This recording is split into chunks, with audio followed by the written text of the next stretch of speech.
Di ba ma'am, masaya ka na nakakatulong ka? Oo. Lalo na yung may mga malnourished. Pag nakita kong maganda na yung katawan, Diyos ko ma'am, ang saya-saya ko. Natutuwa po kay Naitans kasi talagang masipag at mahal niya ang pagiging BNS. Kahit po sinasabing volunteer lang, pero mahalaga po talaga ang BNS sa barangay kasi po, yun talaga po ang inaasahan mag-monitor ng mga bata, lalo pang ang Camarines Sur po, pangalawa sa maraming malnourished.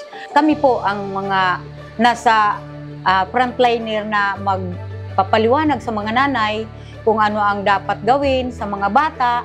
Tapos sinasabihin din namin na yung mga buntis na kailangan pag nalaman mong buntis ka, magpa-check up ka agad sa center para ma-advisean ka ng nurse o kaya doktor na kung ano ang dapat mong gawin sa bata. Kasi yung pagbubuntis, dyan po nagsisimula yung kalusugan ng bata, yung nanay at ng bata. Hanggang may panganak mo ang bata na dapat kumpleto yung vaccine nila, tapos pagpapakain nila simula 6 na buwan, pataas, tapos yung pagpapadede nila hanggang 2 taon o taas pa para hindi na maging malnourished yung mga anak nila.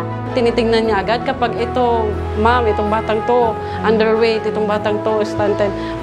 Po-focus po namin yan na sinasali po namin yung mga batang kailangan ng nutrition intervention po dito sa barangay. Ano kaya? Mag-retired na kaya ako?